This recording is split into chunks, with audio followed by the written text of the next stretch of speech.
Is it going to be Conor or is it going to be Cowboy? I like Conor. I think the reason you make this fight, look, there are no soft touches in the UFC, as Chael can tell you. Like, anyone is dangerous in the UFC. That's why you don't have, like, long undefeated streaks. But I have to believe that you make this matchup because you think you're going to get an entertaining fight that Conor can win. And unless you see that, maybe you don't make this fight. I like Conor. Stephen A.? I like Conor as well. And the reason I like Conor, listen, I don't know what he's been doing with himself, but he always looks like he's in great shape. He's been away from the game for a while. I think he's got a jaw. I think he could take a punch. Certainly, he doesn't want Cowboy to get him to the ground because that might be trouble for him. But I think that Cowboy is the kind of guy that wants to stay up and get into a striking battle against Conor, which I think would be a mistake. I think that Conor is going to get him, and I think that Conor is going to get him early because I think the later the fight goes, the more trouble Conor will be in. I'm going to pick Conor in 2. All right, Chael, now it is your turn. What do you think about these predictions? Okay, conventional wisdom says these guys are right, but there's a big question mark on Conor. Okay, he's been out for 460 days. Look, ring rust is a real thing, and I must tell you, the weight class of welterweight, 170 pounds, is flat out confusing for me. And I'll tell you, I'm not the only one surprised by this. The line in Vegas changed from 6-1 favoring Conor McGregor to 3-1 in 2 hours after Dana White alerted the world that this was going to be a 170-pound contracted weight limit. Look, it's a very real thing. There's a reason we call it a size advantage. I think Cowboy's got big problems in front of him, particularly for the first 3 to 4 minutes. But Conor McGregor, who's known for that left hand, if he slows down, if that power goes away, things start to favor Cowboy quickly. So, I mean, to me, Chael, that makes sense. If a guy's coming off a long layoff, then he doesn't want to make weight like he once did.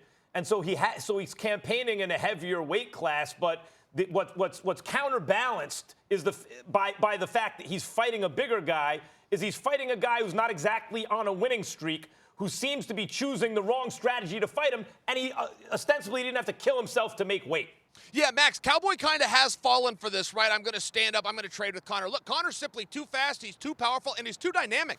Conor will trick you constantly. He'll shift his hips to punch you in the face. He'll kick you in the stomach to punch you in the face. He spends 90% of the fight distracting you. If his distractions with his body movements don't work, Max, he'll start yelling at you. He'll start cursing at you. Anything to get you to pause, to get you to freeze and look at him, boom, so that left hand can come down. I just think 170 pounds. I think we have to ask the question, why? Why 170? Max, you know this. In the boxing world, when a guy goes up in weight, it's a byproduct that he wasn't running as much. He wasn't training as much. There's a reason he's heavier. I don't know those reasons, but I am surprised by them. Let me ask you this, Chael. I appreciate you being on the show, by the way, but let me ask you this question.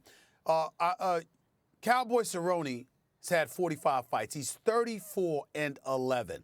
He's lost his last 2 fights. The last fight, I don't think it's the last 2. I definitely think I know it's the last one by KO. But he's lost his last 2 fights. Talk to me about where you think, what do you think he has left at this point in time in his career? Okay. Because he thinks he's got a whole lot left. What are your thoughts?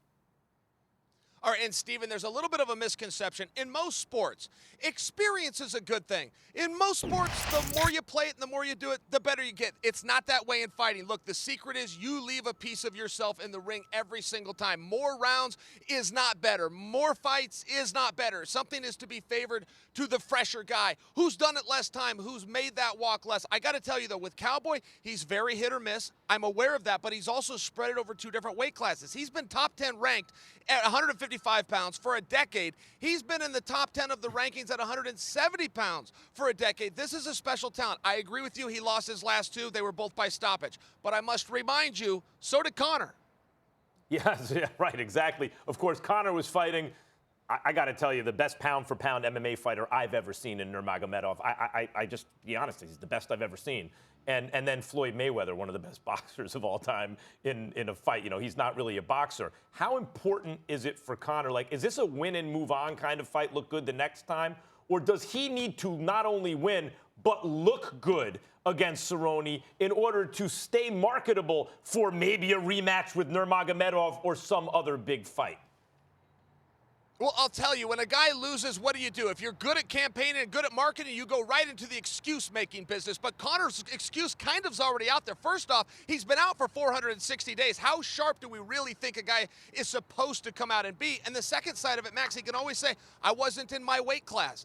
And in many ways, I feel that that's why 170 was chosen. I feel in many ways this was to alleviate some pressure from Conor. I don't know that that was a cautious thought, maybe a little bit subliminal, but I can tell you as athletes, every now and then we look to feather that nest just in case the fall comes. How devastating of a loss would this be for Conor McGregor, Chael? I mean, obviously, you know, he lost to Nurmagomedov. Before that, he stepped away, went the exhibition route against Mayweather, lost that fight. It's really he really would have only lost 2 fights, but he hasn't been that active, obviously. How devastating of a loss to the career of Conor McGregor would a loss tomorrow night in Vegas be? So, Steven, I got to tell you, you want to really know who's going to be the powerful decision maker in that? Us, right here, the media. I mean, look, if we come out and they go out and it's a loss to Cowboy, we may decide we want to see the rematch. I mean, just to remind you, Conor versus Nate Diaz was never supposed to be big business. It was never even supposed to happen. It did happen. Conor looked bad. Conor got beat. The rematch broke all sorts of records. Things in this space change very quickly. I know what Dana White would like is for Conor to win this match and qualify for a world title fight at a more appropriate weight of 155. I understand that. But to your question, the other side of it, maybe we want to see the rematch. A lot can happen in this sport, and it can happen fast. Some great points by Chael. Chael, that's a great analysis. Yeah. You're over your weight. You're coming off the long layoff. If you win and don't look great, it's all the excuses are built in. If you lose, you have a rematch. A lot of big business to be done. Thanks for watching ESPN on YouTube. For more sports highlights and analysis, be sure to download the ESPN app. And for live streaming sports and premium content, subscribe to ESPN+.